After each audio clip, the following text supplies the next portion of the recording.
আজকে ছোলার শাকের রেসিপি হবে। শীতকাল মানেই হচ্ছে ছোলার শাক, আর ছোলার শাক মানে অসাধারণ টেস্টি। আর আজকে ছোলার শাকের রেসিপি করছি, তাহলে আসুন দেখুন কিভাবে রেসিপি করছি। আমার কড়াই গরম হয়ে গেছে, আমি এই কড়াইতে এবার তেল দিয়ে দিচ্ছি। আমি এই যে ডালের বড়ি ভেজে দেব।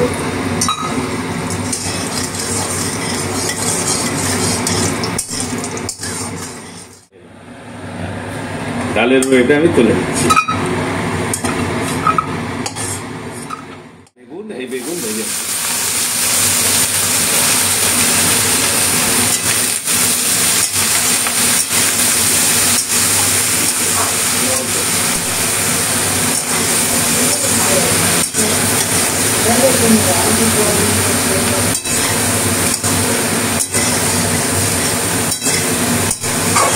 বেগুনের মধ্যে একটু লবণ দিয়ে দিচ্ছি।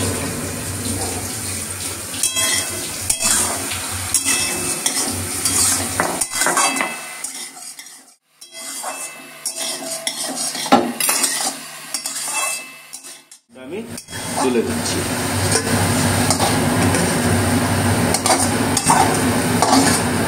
অনেকে ডাইরেক্ট বেগুন দিয়েও করে, কিন্তু বেগুন ভেজে তুলে নিলে ভালো, তাহলে একটু বেগুন এটা থাকে না।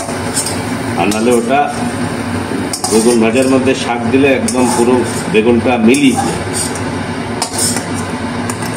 সেজন্য হালকা একটু আগে ভেজে নিলে ভালো। এবার আমি একটু তেল দিয়ে দিচ্ছি এর মধ্যে।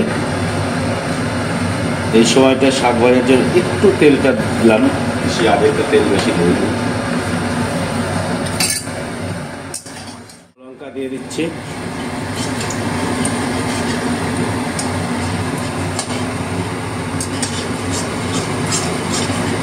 আর দিয়ে দিচ্ছি হচ্ছে কালো জিরে।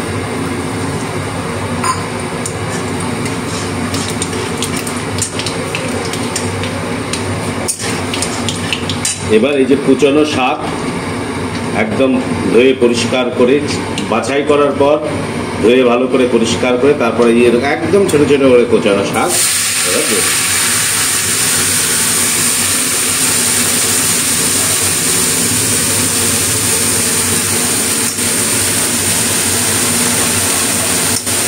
ছোলার শাক খুব সুন্দর একটা স্মেল, খেতে খুব ভালো হয়।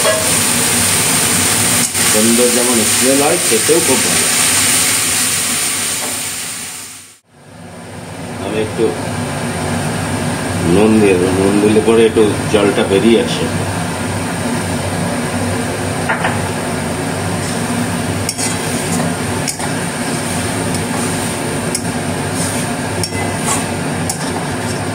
নুন দেওয়ার সঙ্গে সঙ্গে জল ছাড়া শুরু করে দিচ্ছি। এই যে আমি চেরা কাঁচা লঙ্কা এই মুহূর্তে কিছু দিয়ে দিচ্ছি, আর একটু আমি হলুদ দেব। চেরা কাঁচা লঙ্কা আর হলুদ দিয়ে একটু নাড়াচাড়া করে আমি খানিকক্ষণ ঢেকে রাখি।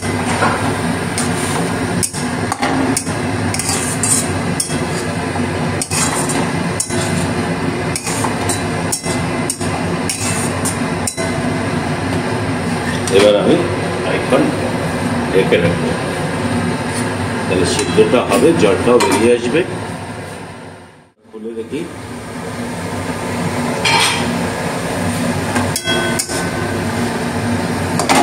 জলটা কমে গেছে সব।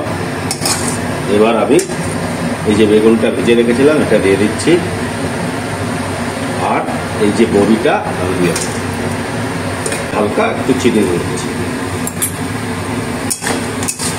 এবার ভালো করে মিলাতে হবে, এর মধ্যে আর একটু ভেজে নিতে হবে।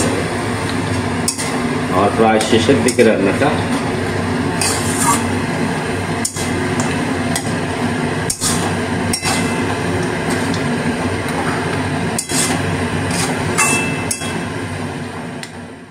এই ভাজা আমার রেডি।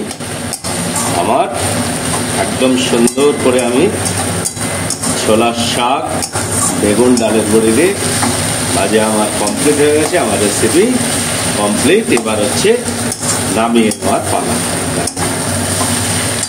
রেডি।